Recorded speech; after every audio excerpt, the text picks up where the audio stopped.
देखिए, इतिहास में कुछ घटनाएं ऐसी होती हैं जो रातों रात दुनिया का नक्शा और भविष्य दोनों बदल कर रख देती हैं।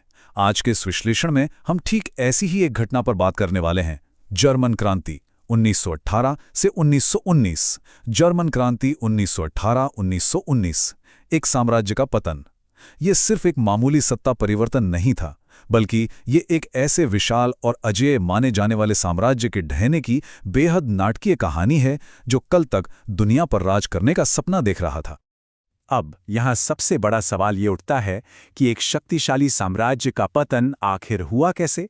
जरा सोचिए, प्रथम विश्व युद्ध के आखिरी दिनों में जो जर्मन साम्राज्य अपनी जबरदस्त सैन्य शक्ति और लोहे जैसे कड़े अनुशासन के लिए पूरी दुनिया में मशहूर था, वो अचानक से कैसे बिखर गया? हैरानी होती है ना कि एक ऐसा राष्ट्र जो बाहर अपना दबदबा कायम कर रहा था, वो भीतर से इतना खोखला कैसे हो गया कि उसका अपना ही पूरा ढांचा भरभरा कर गिर पड़ा। चलिए आगे बढ़ते हैं और उन जटिल परिस्थितियों की तह तक जाते हैं जिन्होंने इस विशाल पतन की नींव रखी। भाग 1, युद्ध और जनता का असंतोष। देखिए, कोई भी बड़ी क्रांति यूं ही अचानक एक दिन में नहीं हो जाती। उसके पीछे सालों का गुस्सा और हताशा उबल रही होती है। उस वक्त जर्मनी का माहौल कुछ ऐसा ही था, बेहद अंधकारमय, जहां चारों तरफ सिर्फ निराशा और भयंकर भूखमरी थी। यहां मुख्य रूप से 4 ऐसे कारण थे जो राजशाही के लिए किसी घातक प्रहार से कम नहीं थे। सबसे पहला प्रहार था प्रथम विश्व युद्ध में मिली हार। इस हार ने सैन्य गौरव की उस भ्रम को चकनाचूर कर दिया जिस पर जर्मन साम्राज्य को बहुत गुरूर था। दूसरा बड़ा कारण था आर्थिक संकट और भूखमरी।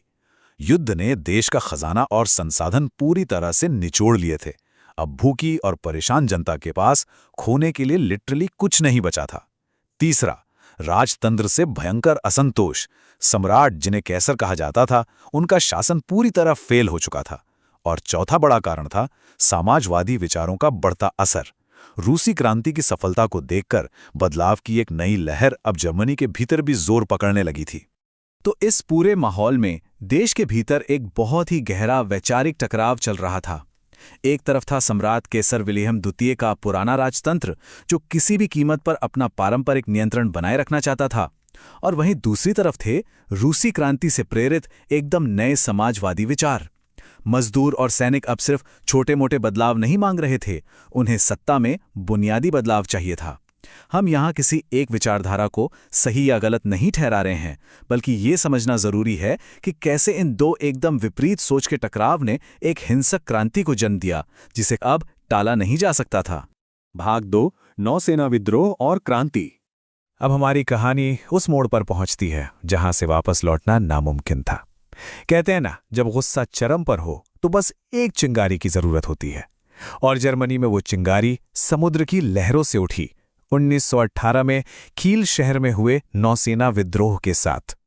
नौसैनिकों ने सीधे तौर पर एक ऐसे आत्मघाती मिशन पर जाने से साफ इनकार कर दिया जिसका कोई मतलब ही नहीं था। यह बिल्कुल एक डोमिनोज इफेक्ट की तरह था। देखते ही देखते उसी साल मजदूरों और सैनिकों ने मिलकर इस बगावत को जंगल की आग की तरह पूरे देश में फैला दिया। जो सत्ता कल तक निरंकुश थी, उसके खिलाफ अब हर सड़क पर खुली बगावत हो रही थी। और फिर घटनाएं इतनी तेजी से घटी कि 9 नवंबर 1918 को यह पूरा आंदोलन अपने सबसे विस्फोटक चरम बिंदु पर पहुंच गया। भाग 3, राजतंत्र का नाटकीय अंत। वो देशव्यापी आंदोलन जो बंदरगाहों से शुरू हुआ था, अब सीधे सिंहासन की सीढ़ियों तक आ पहुंचा था। सदियों पुराना राजशाही का ढांचा अब अपनी आखिरी सांसें गिन रहा था। दबाव इतना ज्यादा था कि 9 नवंबर 1918 को वो हुआ जिसकी किसी ने कल्पना भी नहीं की थी। सम्राट कैसर विल्हम द्वितीय को अपनी गद्दी छोड़नी पड़ी। जरा इस बात की गहराई को समझिए। एक ऐसा ताकतवर सम्राट जिससे कभी पूरा यूरोप खौफ खाता था, उसे मजबूर होकर अपना मुकुट उतारना पड़ा और देश छोड़कर भागना पड़ा। उसी दिन के साथ जर्मनी आधिकारिक तौर पर एक गणराज्य यानी रिपब्लिक बन गया। एक नई सुबह तो हुई, लेकिन क्या यह सुबह वाकई में शांति लेकर आई? भाग 4, वेमर गणराज्य और अस्थिरता। राजतंत्र तो गिर गया, लेकिन जो नई शुरुआत हुई वो काफी बेचैन करने वाली थी। इस नए लोकतंत्र को अपने पैरों पर खड़े होने के लिए बहुत ही ऊबड़-खाबड़ जमीन मिली थी। इसके मुख्य रूप से 3 परिणाम सामने आए। पहला, राजतंत्र का हमेशा के लिए अंत। दूसरा, एक नई लोकतांत्रिक सरकार का गठन, जिसे हम इतिहास में वाइमार गणराज्य के नाम से जानते हैं।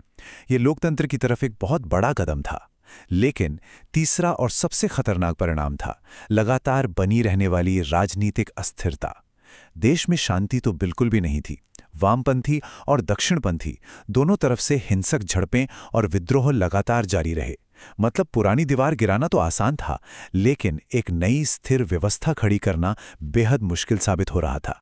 और अंत में इतिहास का ये पतन हमारे सामने एक बहुत ही गहरा सवाल छोड़ जाता है। क्या इस नई लोकतांत्रिक शुरुआत ने ही अनजाने में द्वितीय विश्व युद्ध की नींव रख दी थी? ये निष्कर्ष सच में झकझोर देने वाला है।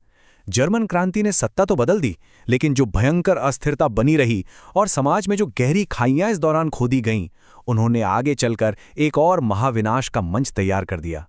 यह हमें सिखाता है कि कैसे एक क्रांति से उपजी अराजकता दशकों बाद तक पूरी दुनिया को अपनी चपेट में ले सकती है। इस गहरे ऐतिहासिक विश्लेषण का हिस्सा बनने के लिए बहुत बहुत शुक्रिया।